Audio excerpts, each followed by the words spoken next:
Hello learners, आज के इस वीडियो में मैं आपको वेक्टर कैलकुलस का एक इम्पॉर्टेंट टॉपिक लाइन इंटीग्रल बताने जा रही हूँ। लाइन इंटीग्रल ऐसा इंटीग्रल होता है जो किसी कर्व के अलोंग फाइंड किया जाता है। यूजुअली इसे हम integral C F dot D R से डिनोट करते हैं। यहाँ ये डॉट प्रोडक्ट है। सी वो कर्व है जिसके अलोंग इस इंटीग्रल को फाइंड किया जा सकता है और ये सिंगल इंटीग्रल होता है। अब यहाँ पर f और dr, ये जो f है ये वेक्टर क्वांटिटी है and dr is also vector quantity.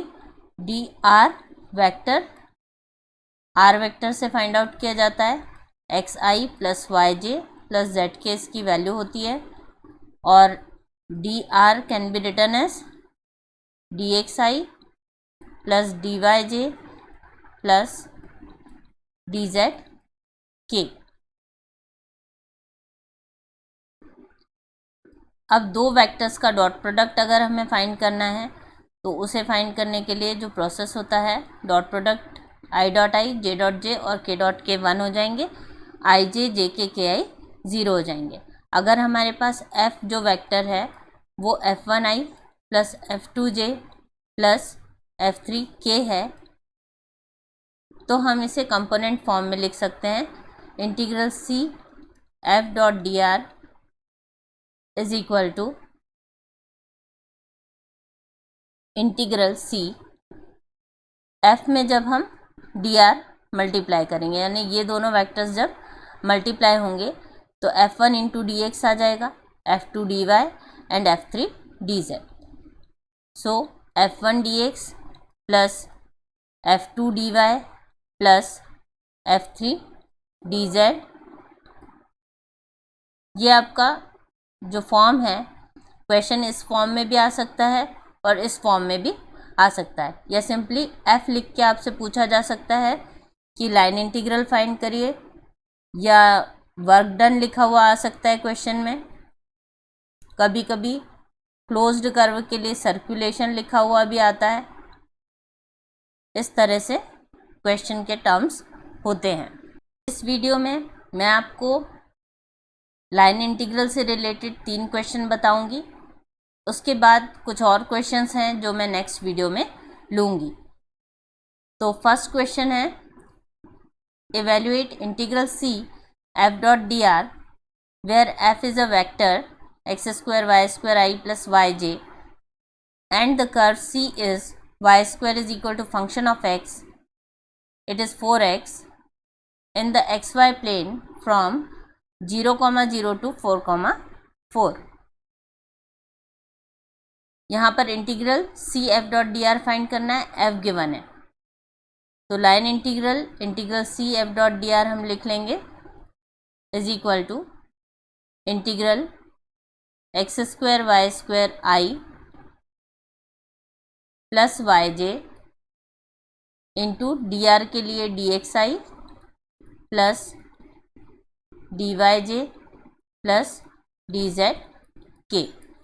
अब इसे मल्टीप्लाई कर लेंगे तो integral C I dot I वाली term X square Y square D X हो जाएगी, जे डॉट जे वाली टर्म 1 होके वाई इंटू डी वाई बचेगा और के वाली जो टर्म है इसमें यहाँ 0 कोएफिशिएंट है इसलिए वो 0 हो गई है। तो फाइनली हमें ये एक्सप्रेशन मिला है और इस एक्सप्रेशन को हम सॉल्व करेंगे यूजिंग इंटीग्रल।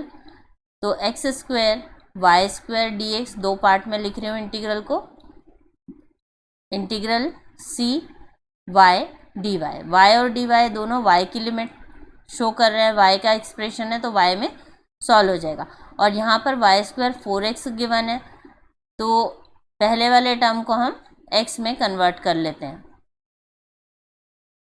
तो इंटीग्रल पहला वाला जो इंटीग्रल है इसमें X square into Y square के प्लेस पे 4x पुट कर दिया dx, तो ये पूरा x के टर्म्स में आ गया और dx आ गया, और दूसरा वाला y dy है। आप किसी में भी कम्प्लीटली कन्वर्ट कर सकते हैं, या तो पूरे को कन्वर्ट कर लें आप y के टर्म्स में, या पूरे को x में लिख लें, या जैसा आपको ठीक लगे x और y में सेपरेट कर सकते हैं।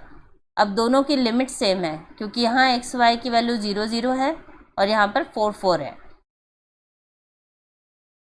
तो x will vary from 0 to 4 and y also varies from 0 to 4। इस कारण से हम यहाँ पर जो लिमिट लिखेंगे x के लिए 0 to 4 लिख लेंगे और यहाँ आ जाएगा 4x³ dx प्लस y के लिए 0 to 4 लिखेंगे और y dy। अब इसे इंटीग्रेट कर लेंगे, 4x³ का x⁴4/4 आ जाएगा, 4 कैंसिल हो जाएगा और लिमिट 0 to 4 प्लस y के लिए y²/2 आ जाएगा और लिमिट 0 to 4, यानी 4 का r⁴ प्लस यहाँ से 4²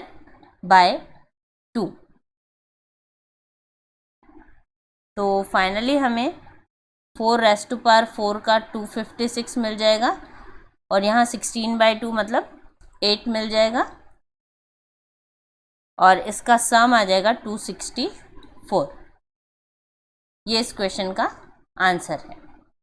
अब सेकंड क्वेश्चन है, evaluate integral C F dot D R where F is equal to xyi plus yzj plus zxk and C is the curve R is equal to Ti plus T² plus T³ and T will vary from -1 to 1। Limit T के terms में दी हुई है तो function भी T के terms में दिया हुआ है, इसलिए हम इसे जो वेक्टर गिवन है उसे भी T के टर्म्स में लिख लेते हैं। सबसे पहले हम कंपेयर करेंगे, जो R वेक्टर होता है पोजीशन वेक्टर वो xi plus yj plus zk होता है, Therefore x is equal to t, यहाँ से y is equal to t² and z is equal to t³। Integral C F dot D R find करना है तो हमें यहाँ पर t के रेस्पेक्ट में वैल्यू चाहिए। आर वेक्टर टी के टर्म्स में दिया हुआ है तो इसलिए हम इस फंक्शन को integral C F dot D R upon D T into D T लिख लेंगे और जो आर वेक्टर है उससे हम D R by D T find out कर लेंगे। तो यहाँ से आ जाएगा with respect to T, differentiate किया तो आई आ गया, यहाँ से 2tj आ गया और लास्ट वाले टर्म से 3t² k आ गया। तो इस एक्सप्रेशन को यहाँ पर यूज कर लेंगे। Integral C F vector according to question X Y I है तो एक्स वाई यानी कि x इंटू वाई t³ हो जाएगा तो t³ आई लिख देंगे plus Y Z y into Z t⁵ हो जाएगा तो t⁵ j और zx यानी कि t³ इंटू टी तो t⁴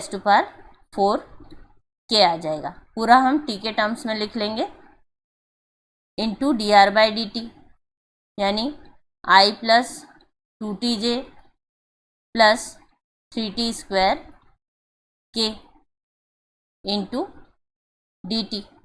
अब पूरा फंक्शन t के टर्म्स में आ गया है तो हम लिमिट लगा सकते हैं क्योंकि t will very from -1 to 1 और इसको सिंप्लीफाई कर लेंगे, डॉट प्रोडक्ट है तो i dot I j dot j और k डॉट k 1 हो जाएगा तो इसलिए t³ इंटू 1 पहला टर्म आ जाएगा t³ प्लस j वाले टर्म में t⁵ प्लस 2t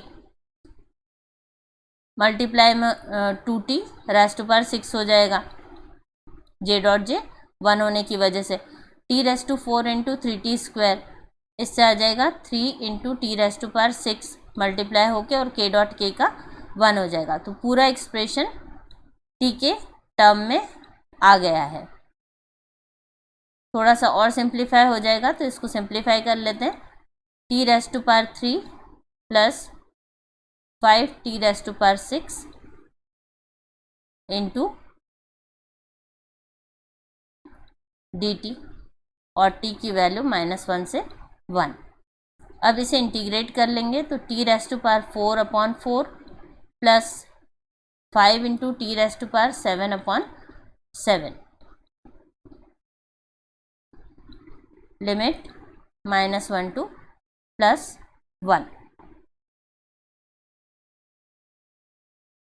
1 रखने से 1/4 प्लस 5/7 अपर लिमिट सॉल्व हो गई, माइनस लोअर लिमिट पे 1/4 क्योंकि पॉजिटिव रेस्ट पार है, रेस्ट पार इवन है तो पॉजिटिव आएगा और लोअर लिमिट का माइनस आएगा। फिर यहाँ पर माइनस साइन है और ये रेस्ट पार ऑड है तो माइनस में आएगा और फिर एक माइनस लोअर लिमिट का, इसलिए प्लस आ जाएगा 5/7। 1/4 कैंसिल हो जाएगा, 2 टाइम्स 5/7 यानी 10/7।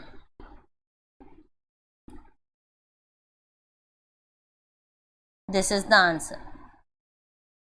यहाँ पर हमें integral C F dot D R find करना है। क्योंकि पैरामेट्रिक फॉर्म में इक्वेशन दी हुई है इसलिए integral C F dot D R by D T into D T करना होगा। एफ वेक्टर है, डी आर वेक्टर है, तो इंटीग्रल सी एफ वेक्टर को हम इन टर्म्स ऑफ टी लिख लेंगे 3x इंटू वाई, एक्स की वैल्यू t² + 1, y की वैल्यू 2t² इंटू आई माइनस 5 इंटू z की वैल्यू t³ है तो 5t³ j plus 10xk, x की वैल्यू t² + 1 इंटू k। तो ये f की वैल्यू लिख ली इन टर्म्स ऑफ t। अब हम dr/dt लिख लेंगे।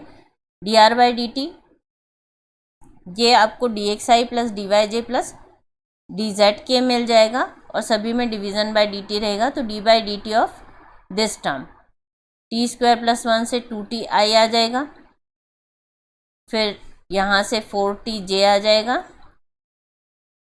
और तीसरा टर्म 3t² k आ जाएगा इंटू dt। अब इसे सिंप्लीफाई कर लेंगे तो i.i वाली टर्म मिल जाएगी यहाँ से, तो 3 इंटू t² + 1 इंटू 2t² और इंटू ये 2t, तो ये i वाली टर्म मिल गई प्लस एंड यहाँ पे माइनस है तो 20 जे वाली टर्म t⁴, देन k वाली terms plus 10 into 3 30 into t² + 1 into t², तो ये k.k वाली टर्म आ जाएगी और इसे हम सिंप्लीफाई कर लेंगे। तो आफ्टर सिंप्लीफिकेशन इससे जो वैल्यू मिल रही है it is integral 12t⁵ plus 10t⁴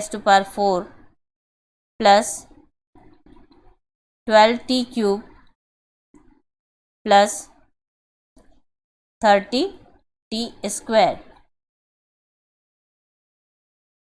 dt और t के टर्म्स में पूरा रिलेशन आ गया है तो t की वैल्यू लिख देंगे लिमिट 1 to 2। अब इसे इंटीग्रेट कर लेंगे तो 12 इंटू t⁶/6 ये कैंसलेशन हो जाएगा, 10 इंटू t⁵/5 यहाँ भी कैंसिल हो जाएगा,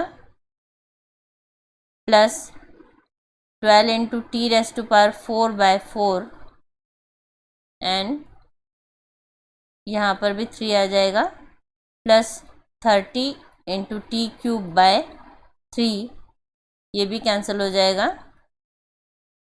and finally limit is from 1 to 2। इसमें वैल्यूज़ डालेंगे, सिंप्लीफाई करेंगे तो आंसर मिल रहा है integral C F dot D R is equal to 303। आज के वीडियो में इतना ही। नेक्स्ट वीडियो में और 2 क्वेश्चंस इसी टॉपिक पे लेके आऊँगी जो डिफरेंट वैरायटी के हैं। Thanks for watching.